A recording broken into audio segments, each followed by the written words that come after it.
Long before Eagle Troop fought through the dust near 73 Easting, its battle was being shaped in colder places, on training grounds in Germany, where the enemy was imaginary, but the standards were not. The troop belonged to the 2D Armored Cavalry Regiment, a forward-deployed American unit that had spent the late Cold War preparing for a mechanized fight in Europe. Its soldiers trained in mud, snow, forests, and rolling maneuver areas, not because anyone knew they would one day fight in Iraq, but because armored war punishes hesitation wherever it happens. The regiment's later success in the Gulf would often be explained by technology, especially the Abrams tank, the Bradley fighting vehicle, and thermal sights. Those advantages mattered, but machines only become decisive when crews know what to do with them under pressure, and that knowledge is built before the shooting starts. If you would like to move beyond the podcast, you can see my available books at militaryauthor.me. And at trackpads.com, you will find magazines and galleries with hundreds of thousands of photos and videos to explore. Eagle Troop was commanded by Captain H.R. McMaster, an armored cavalry officer whose later fame can make it too easy to turn him into a legend after the fact. In 1991, he was a young troop commander responsible for a small, hard-edged community of tank crews, Bradley crews, scouts, mechanics, medics, and leaders who had to work as one body. His job was not to inspire speeches for history books. It was to make the troop competent in the plain, unforgiving sense of the word, able to move, shoot, report, fix, recover, and decide faster than the enemy. The training culture he pushed was demanding, because the mission demanded it. An armored cavalry troop out front cannot wait for someone behind it to solve every problem. Training for armored combat is repetitive by nature, and that repetition is where the drama often hides. A crew practices target identification until a shape glimpsed through haze becomes a decision. A driver learns how his vehicle feels on slopes, in tight turns, and at speed, because hesitation at the wrong moment can expose everyone inside. A gunner works through fire commands and sight pictures until the sequence becomes almost physical memory. A commander learns to speak clearly on the radio while also watching terrain, friendlies, fuel, ammunition, and the mood of his men. None of that looks heroic from a distance. It looks like drills, corrections, frustration, and doing the same thing again because the first time was not fast enough or clear enough.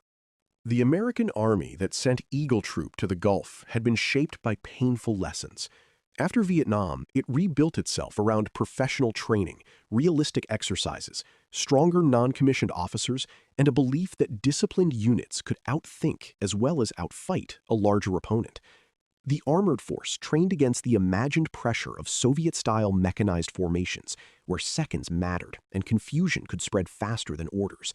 At places like the National Training Center in California, American units learned what it felt like to be punished by a thinking opposition force. In Germany, units lived with the daily seriousness of being close to a potential front line. That culture did not remove fear or error, but it made combat performance something more than luck. For a cavalry troop, training had a special urgency because reconnaissance is a thinking mission before it is a shooting mission. Eagle Troop had to learn how to move without becoming lost, how to see without being seen, how to report without exaggerating, and how to fight without losing sight of the larger purpose. Scouts are not useful merely because they are brave enough to go first. They are useful because they can turn danger into information. That requires judgment. A bunker, a minefield, a burning truck, or an enemy tank in a shallow fighting position is not just an object on the battlefield. It is a clue in a larger pattern, and the cavalry must read that pattern quickly enough for the corps behind it to act. McMaster's approach stressed initiative, and that word can sound abstract until a battle gives it weight. Initiative means that a platoon leader, vehicle commander, or section sergeant understands what the mission is for, not merely what line on the map he has been told to reach. It means he can keep acting when radio traffic is confused, when visibility collapses, or when the enemy appears somewhere inconvenient. It does not mean freelancing or ignoring discipline. In the best armored units, initiative is disciplined by shared training, common habits, and trust that subordinates understand the commander's intent. At 73 Easting, that distinction would matter. The troop would face moments when waiting politely for perfect clarity could give the enemy time to recover. The crews trained to exploit their vehicles without becoming dependent on the fantasy that equipment would save them. The M1A1 Abrams could move fast, absorb punishment, and hit hard. The Bradley could carry scouts, fight for information, and add missiles and cannon fire to the troops' reach. Thermal sights could help crews detect enemy vehicles through darkness, smoke, and dust better than the naked eye could. Yet every advantage created new responsibilities. A thermal image still had to be recognized correctly. A tank still needed maintenance, fuel, ammunition, and spacing. A Bradley crew still had to know when to observe, when to dismount scouts, when to fire, and when to move. Technology widened the troops' possibilities, but training turned those possibilities into action. Maintenance was part of that training culture, not a separate world hidden behind the fighters. In armored warfare, a poorly maintained vehicle is not merely inconvenient, it can leave a gap in a formation, delay a movement, or strand a crew where recovery becomes dangerous. Germany had taught soldiers to treat readiness as a daily discipline, and the desert made that discipline harsher. Sand, heat, and long movements tested filters, tracks, engines, optics, and nerves. Mechanics and crews worked together because the distinction between fighting and sustaining was never as clean as outsiders imagine. A gunner might be remembered for a shot in battle, but that shot depended on a vehicle that started, moved, stabilized, saw, communicated, and stayed alive because many hands had prepared it. The troop also had to train for radio discipline, one of the invisible weapons of modern armored war. A battlefield can become crowded with voices, half-reports, alarms, and fragments of information. Bad radio traffic can slow a unit as surely as mud. Clear reporting lets commanders form a picture while vehicles are moving and the situation is changing. Eagle Troop soldiers needed to know not just how to talk, but what mattered enough to say. Where was the enemy? What kind of force was it? Was it dug in, moving, surrendering, firing, or breaking? What was the troop doing about it? Those answers had to travel quickly because the larger regiment and corps were making decisions from reports gathered at the front. Training also built trust across rank.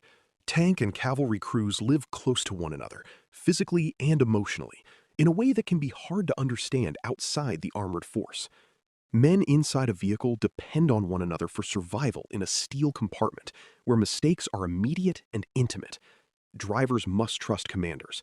Commanders must trust gunners. Platoon leaders must trust sergeants who may see the problem first. Troop commanders must trust platoons operating beyond easy visual control.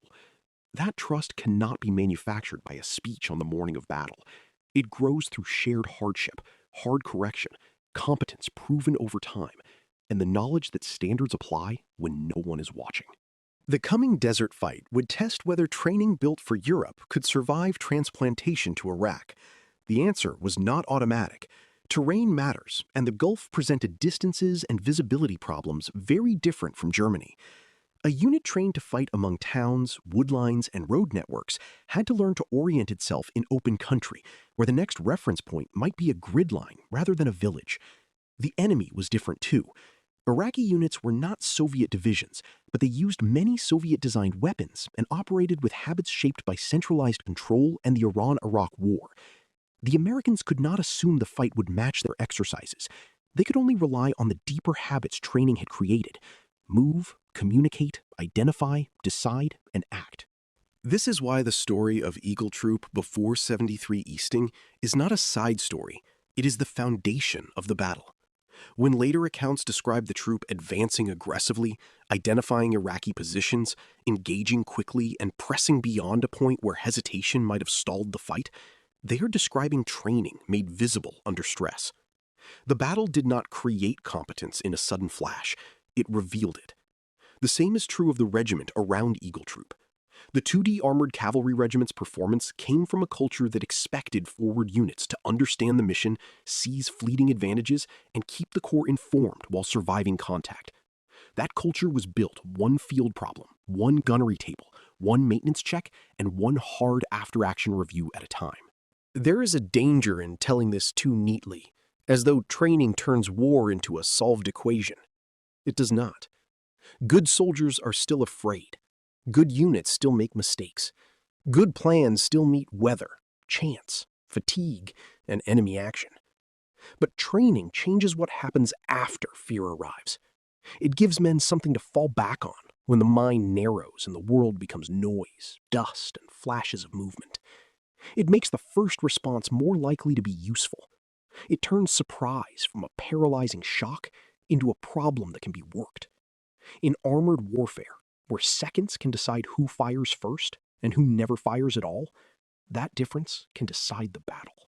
Train for the fight matters because it reminds us that 73 Easting was not won by machines alone, and it was not won in the single afternoon when the world later learned the name of a map grid line. It was won in preparation, in a demanding training culture that taught crews to use technology without worshiping it, and to act without waiting for perfect orders. From Cambrai onward, armies had searched for ways to make tanks more than armored battering rams. By 1991, the answer lay partly in engines, sights, armor, and guns, but even more in people trained to combine them under pressure. Eagle Troop's later violence in the storm was the visible edge of something quieter and older. Discipline practiced until, when the fight came, it could move at the speed of instinct. You've been listening to Famous Tank Battles. These battles were never just about machines. They were about doctrine, terrain, firepower, logistics, and the hard problem of turning shock into victory. For more military history writing and books, visit militaryauthor.me. And for magazines, podcasts, and a massive archive of military photos and video, visit trackpads.com. Thanks for listening.